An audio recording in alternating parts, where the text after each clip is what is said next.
ಕೇಂದ್ರ ಸರ್ಕಾರದ ಕೈಗೊಂಬೆಯಂತೆ ವರ್ತಿಸುತ್ತಿರುವ ಕರ್ನಾಟಕ ರಾಜ್ಯದ ರಾಜ್ಯಪಾಲರ ನಡೆ ಖಂಡಿಸಿ ಮಸ್ಕಿಯಲ್ಲಿ ಇದೇ ತಿಂಗಳು 25ನೇ ತಾರೀಕು ರವಿವಾರದಂದು ಕಾಂಗ್ರೆಸ್ ಪಕ್ಷ ಮೊದಲುಗೊಂಡು ಪ್ರಗತಿಪರ ಸಂಘಟನೆಗಳಿಂದ ಪ್ರತಿಭಟನೆಯನ್ನು ಹಮ್ಮಿಕೊಳ್ಳಲಾಗಿದೆ. ರವಿವಾರ ಬೆಳಗ್ಗೆ ಪಟ್ಟಣದ ಬಸವೇಶ್ವರ ವೃತ್ತದಿಂದ ಆರಂಭವಾಗುವ ಕಾಲ್ನಡಿಗೆ ಜಾಥಾ ಮಸ್ಕಿಯ ಮುಖ್ಯ ರಸ್ತೆಯಲ್ಲಿ ಸಾಗಿ ಅಂಬೇಡ್ಕರ್ ವೃತ್ತದಲ್ಲಿ ತಹಸೀಲ್ದಾರ್ಗೆ ಮನವಿ ಪತ್ರ ಸಲ್ಲಿಸುವ ಮೂಲಕ ಅಂತ್ಯಗೊಳ್ಳಲಿದೆ ಎಂದು ಮಸ್ಕಿ ವಿಧಾನಸಭಾ ಕ್ಷೇತ್ರದ ಯುವ ಕಾಂಗ್ರೆಸ್ಸಿನ ಅಧ್ಯಕ್ಷ ಹನುಮೇಶ್ ಬಾಗೋಡಿ ಹೇಳಿದರು. ಗುರುವಾರ ಬೆಳಗ್ಗೆ ಮಸ್ಕಿಯ ಗ್ರೀನ್ ಸಿಟಿ ಬಡಾವಣೆಯಲ್ಲಿ ಕರೆದಿದ್ದ ಪತ್ರಿಕಾಗೋಷ್ಠಿಯಲ್ಲಿ ಭಾಗವಹಿಸಿ ಈ ವಿಷಯವನ್ನು ಮಾಧ್ಯಮ ಪ್ರತಿನಿಧಿಗಳಿಗೆ ಅವರು ತಿಳಿಸಿದರು. ಕರ್ನಾಟಕ ರಾಜ್ಯದ ಮುಖ್ಯಮಂತ್ರಿಗಳಾಗಿರುವ ಸಿದ್ದರಾಮಯ್ಯನವರು ಅವರ 4 ದಶಕಗಳ ಸಕ್ರಿಯ ರಾಜಕಾರಣದಲ್ಲಿ ಭ್ರಷ್ಟಾಚಾರದ ನೆರಳು ಸೋಕದಂತೆ ಪಾರದರ್ಶಕ ಮತ್ತು ಜನಪರ ರಾಜಕಾರಣ ಮಾಡಿದ ಮತ್ತು ಈಗಲೂ ಮಾಡುತ್ತಿರುವ ಧೀಮಂತ ನಾಯಕ. ದೀನ ದಲಿತ, ಹಿಂದುಳಿದ, ಬಡ, ಮಧ್ಯಮ ವರ್ಗದ ಯುವಕರ, ಯುವತಿಯರ, ಮಹಿಳೆಯರ, ಕೂಲಿ ಕಾರ್ಮಿಕರ, ಶೋಷಿತರ ಅಭ್ಯುದಯಕ್ಕಾಗಿ ಹಗಲಿರುಳೆನ್ನದೆ ಕಂಕಣಬದ್ಧರಾಗಿ ಆಡಳಿತ ಮಾಡಿದ ಲವಲೇಶದಷ್ಟು ಸ್ವಜನ ಪಕ್ಷಪಾತ, ಭ್ರಷ್ಟಾಚಾರದ ಸೋಂಕಿಲ್ಲದ ಶುದ್ಧ ಹಸ್ತದ ರಾಜಕಾರಣಿ ಸಿದ್ದರಾಮಯ್ಯನವರ ತೇಜೋವಧೆ ಮಾಡಲು ಉಭಯ ಪಕ್ಷಗಳ ನಾಯಕರು ಸುಳ್ಳು ಆರೋಪ ಮಾಡಿ ರಾಜ್ಯಪಾಲರು ವಿಚಾರಣೆಗೆ ಅನುಮತಿ ನೀಡಲು ಪ್ರಚೋದಿಸಿದ್ದಾರೆಂದು ಅವರು ಹರಿಹಾಯ್ದರು. ನಂತರ ಮಾತನಾಡಿದ ಮಸ್ಕಿ ಬ್ಲಾಕ್ ಕಾಂಗ್ರೆಸ್ನ ಅಧ್ಯಕ್ಷರಾಗಿರುವ ಹನುಮಂತಪ್ಪ ಮುದ್ದಾಪುರ್, 5 ಗ್ಯಾರಂಟಿಗಳ ಮೂಲಕ ಜನಮಾನಸದಲ್ಲಿ ನೆಲೆಯೂರಿರುವ ಭಾಗ್ಯಗಳ ಸರದಾರ ಸಿದ್ದರಾಮಯ್ಯನವರ ಸಮರ್ಥ ಆಡಳಿತ, ದೇವರಾಜ ಅರಸೂರವರ ನಂತರ 2ನೇ ಬಾರಿಗೆ ಮುಖ್ಯಮಂತ್ರಿಯಾಗಿರುವ ಹಿಂದುಳಿದ ವರ್ಗದ ನಾಯಕ ಸಿದ್ದರಾಮಯ್ಯನವರ ಏಳಿಗೆಯನ್ನು ಸಹಿಸದಾದ ಬಿಜೆಪಿ ಜೆಡಿಎಸ್ ಪಕ್ಷದ ನಾಯಕರು ಸುಳ್ಳು ಆರೋಪಗಳನ್ನು ಮಾಡಿ ಸಿದ್ದರಾಮಯ್ಯನವರನ್ನು ಕುಗ್ಗಿಸುವ ವಿಫಲ ಪ್ರಯತ್ನ ಮಾಡುತ್ತಿದ್ದಾರೆ. ಅದು ಈ ನಾಡಿನ ಜನತೆ, ಕಾಂಗ್ರೆಸ್ ಪಕ್ಷದ ಅಸಂಖ್ಯಾತ ಸದಸ್ಯರು, ವರಿಷ್ಠರು ಅವರ ಬೆನ್ನಿಗೆ ಇರುವ ತನಕ ಎಂದಿಗೂ ಸಾಧ್ಯವಿಲ್ಲವೆಂದು ಅವರು ಹೇಳಿದರು. ಈ ಪ್ರತಿಭಟನೆಯಲ್ಲಿ ರೈತರು, ಕೂಲಿ ಕಾರ್ಮಿಕರು, ಆಟೋ ಚಾಲಕರು, ಪ್ರಗತಿಪರ ಸಂಘಟನೆಗಳ ಪದಾಧಿಕಾರಿ ಸದಸ್ಯರುಗಳು, ಯುವಕರು, ಸಿದ್ದರಾಮಯ್ಯನವರ ಅಭಿಮಾನಿಗಳು ನೂರಾರು ಸಂಖ್ಯೆಯಲ್ಲಿ ಭಾಗವಹಿಸಲಿದ್ದಾರೆಂದು ತಿಳಿಸಿದರು.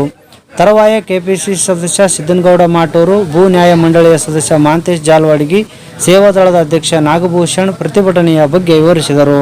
ಈ ಸುದ್ದಿಗೋಷ್ಠಿಯಲ್ಲಿ ತಾಲೂಕ್ ಪಂಚಾಯತಿ ಮಾಜಿ ಸದಸ್ಯರಾದ ಚಂದ್ರಶೇಖರ್ ತಿಳಿಗೋಳ್, ಮಾನಪ್ಪ ಮಟ್ಟೂರು, ಸಿದ್ದು ಮುರಾರಿ, ಬಸವರಾಜ್ ಬಪ್ಪೂರು ಸೇರಿದಂತೆ ಹಲವರಿದ್ದರು. ಬಿಜೆಪಿಯ ಕೇಂದ್ರ ಸರ್ಕಾರದ ಕೈಗೊಂಬೆಯಾಗಿ ಕೆಲಸ ಮಾಡ್ತಾ ಇದ್ರೆ ಇವತ್ತು ತಮ್ಮ ಸ್ವಚ್ಛಂದವಾಗಿ ಇವತ್ತಿನ ರಾಜ್ಯದಲ್ಲಿ ಕೆಲಸ ಮಾಡ್ತಾ ಇಲ್ಲ. ಅವತ್ತು ರಾಜ್ಯಪಾಲರು ಅರ್ಥ ಮಾಡಿಕೊಳ್ಬೇಕಾಗತ್ತೆ, ನಾನು ಯಾವ ಸ್ಥಾನದಲ್ಲಿದ್ದೀನಿ, ಯಾವ ಹುದ್ದೆದಲ್ಲಿದ್ದೀನಿ ಅಂತೇಳಿ. ಇವತ್ತು ಬಿಜೆಪಿಯ ಜೆಡಿಎಸ್ ಸಮ್ಮಿಶ್ರ ಸರ್ಕಾರವನ್ನು ಮಾತು ಕೇಳಿ ಇವತ್ತು ಯಡಿಯೂರಪ್ಪ ಅವರು ಬಹಳಷ್ಟು ಹಗರಣ ಇದ್ದಾವೆ, ಕುಮಾರಸ್ವಾಮಿ ಹಗರಣ ಇದ್ದಾವೆ, ಜೊಲ್ಲೆ ಅವರು ಹಗರಣ ಇದ್ದಾವೆ. ಅವ್ರು ಯಾರು ಕೂಡ ತಕರಾರು ಎತ್ತಲಾರೆ ರಾಜ್ಯಪಾಲರು. ಇವತ್ತು ಬಹಳಷ್ಟು ಇವತ್ತು ಯಾರೋ ಅವ್ರ ಪಕ್ಷಕ್ಕೆ ಮನೆ ಸೇರ್ಪಡಿದ ಜನ ಹಗರಣ ದೊಡ್ಡ ಹಗರಣಗಳು ಇದ್ದಾವೆ. ಅವ್ರು ಯಾವ ಕೂಡ ಗಮನಕ್ಕೆ ಹಾಕಿಕೊಳ್ಳಾರೆ ಏಕಾಏಕಿ ಇವತ್ತು ರಾಜ್ಯದ ಮುಖ್ಯಮಂತ್ರಿ ಅವರಿಗೆ ಒಂದು ಪ್ರಮುಖೇಶನ್ ನೋಟಿಸ್ ನೀಡ್ತಾರೆ ಅಂದ್ರೆ ಇದು ಯಾವ ನಾವು ಸಂವಿಧಾನವನ್ನು ಮರೆತಿದ್ದಾರೆ ಅಂತ ಹೇಳಿ ನಾನು ಭಾವಿಸ್ತೇನೆ. ಅದ್ರ ವಿರುದ್ಧವಾಗಿ ರಾಜ್ಯಪಾಲರು ವಜಾಗೊಳಿಸಬೇಕು, ಪ್ರಮುಖೇಶನ್ ನೋಟಿಸ್ ಹಿಂಪಡಿಬೇಕಂತೇಳಿ ಒಂದು ಮಸ್ಕಿಯಲ್ಲಿ ಬೃಹತ್ ಪ್ರತಿಭಟನೆ ಮಾಡಿ ಇಡೀ ಅವ್ರೇನೋ ಪ್ರಮುಖೇಶನ್ ನೋಟಿಸ್ ಹಿಂಪಡಿಲ್ಲ ಅಂದ್ರೆ ಇಡೀ ರಾಜ್ಯ ತುಂಬಾ ಒಂದು ಹೋರಾಟ ಮಾಡಬೇಕಂತ ಆಗುತ್ತೆ ಅಂತ ಹೇಳಿ ಮುಖಾಂತರ ರಾಜ್ಯಪಾಲರಿಗೆ ಎಚ್ಚರಿಕೆಯನ್ನು ಕೊಡ್ತಾ ಇದ್ದೀವಿ.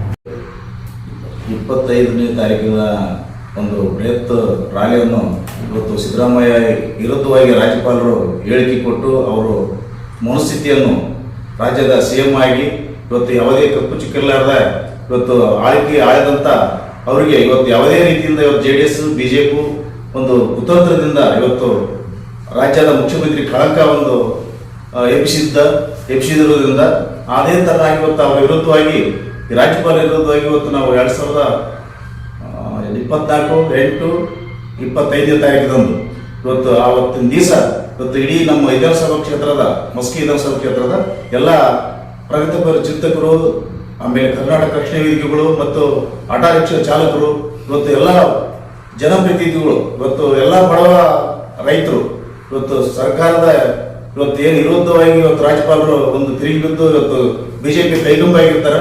ಅದು ಸಲುವಾಗಿ ಅವರು ರಾಜ್ಯಪಾಲರ ವಿರುದ್ಧವಾಗಿ ಇವತ್ತು ಬೃಹತ್ ರ್ಯಾಲಿಯನ್ನು ಇವತ್ತು ಬಸ್ ಸರ್ಕಲ್ನಿಂದ ಅಂಬೇಡ್ಕರ್ ವೃತ್ತದವರೆಗೆ ಇವತ್ತು ಅಲ್ಲಿ ಹೋಗಿ ಒಂದು ರಾಜ್ಯಪಾಲರ ವಿರುದ್ಧವಾಗಿ ಒಂದು ಮನವಿ ಸಲ್ಲಿಸ್ತು. ಮತ್ತೆ ಎಲ್ಲ ನಮ್ಮ ಕ್ಷೇತ್ರದ ಜನರು ಜಾಸ್ತಿ ಜನ ಸೇರಿ ಇವತ್ತು ಈ ಕಾರ್ಯಕ್ರಮವನ್ನು ಯಶಸ್ವಿಗೊಳಿಸಬೇಕು ಅಂತ ಹೇಳಿ ನಾನು ವಿನಂತಿಸ್ತೇನೆ.